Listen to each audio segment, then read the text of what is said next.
ہم بات کر رہے ہیں ایک ایسے ٹرک کی جس کو پورے 8500 کلومیٹر ٹریول کرنا تھا، لیکن مسئلہ صرف یہ نہیں تھا کہ ٹرک کو اتنا لمبا سفر کیسے کروایا جائے، بلکہ اصل مسئلہ یہ تھا کہ اس ٹرک میں برف کا ایک بہت بڑا بلاک رکھا گیا تھا جس کو افریقہ کے آگ برسانے والے صحرا سے صحیح سلامت گزارنا تھا۔ یعنی جس صحرا میں برف تو کیا لوہا بھی نرم پڑ جاتا ہے، اس صحرا میں اس ٹرک کو پورے 10 دن گزارنے تھے۔ لیکن چیلنج یہ تھا کہ کسی بھی حالت میں برف پگھلنے نہ پائے، اور وہ بھی بغیر ریفریجریٹر کے۔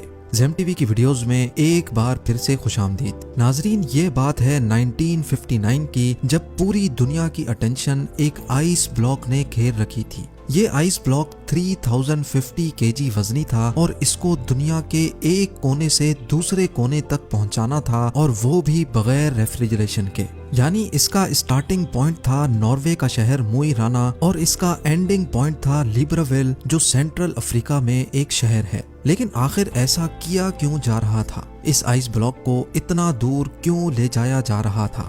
اصل میں یہ معاملہ شروع ہوا تھا ایک سال پہلے، یعنی 1958 میں۔ لگزمبرگ یورپ کا ایک ملک ہے جہاں سے ایک بہت فیمس ریڈیو اسٹیشن چلایا جاتا تھا۔ یہ براڈ کاسٹ ریڈیو لگزمبرگ کے نام سے پوری دنیا میں فیمس تھی۔ اس ریڈیو اسٹیشن کی طرف سے سارے سننے والوں کے لیے ایک انوکھا چیلنج رکھا گیا، اور وہ چیلنج یہ تھا کہ اگر کوئی بھی آدمی 3 ٹن وزنی آئس بلاک کو آرکٹک ریجن سے افریقہ تک لے کر جائے گا تو اس کو ایک بہت بھاری انعام دیا جائے گا۔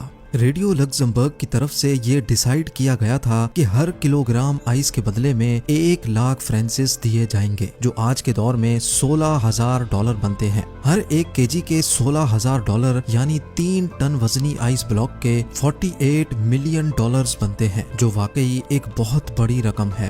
لیکن اس چیلنج کے کچھ رولز بھی تھے۔ پہلا رول تو یہ تھا کہ یہ آئس بلاک 1 پیس میں لے کر جانا ہے۔ دوسرا رول تھا کہ اس کو صرف بائی روڈ ٹرانسپورٹ کیا جائے گا۔ تیسرا اور سب سے مشکل رول یہ تھا کہ چیلنج کو پورا کرنے کے لیے ریفریجریٹر کا استعمال نہیں کیا جا سکتا۔ ریڈیو لگزمبرگ نے اتنا بھاری انعام اسی وجہ سے رکھا تھا کیونکہ ان کو اچھی طرح معلوم تھا کہ اتنا بڑا آئس بلاک آرکٹک ریجن سے افریقہ تک لانا کسی بھی صورت میں ممکن نہیں ہے، کیونکہ یہ کوئی چھوٹا موٹا سفر نہیں، بلکہ یہ سفر پورے 8500 کلومیٹر لمبا ہے، جس میں 2500 کلومیٹر افریقہ کا وہ صحرا ہے جہاں ٹیمپریچر 50 ڈگری سینٹی گریڈ ہوتا ہے۔ یعنی برف جو فریزر سے نکلتے ہی منٹوں میں پگھل جاتی ہے، وہ بھلا اس ہفتوں لمبے سفر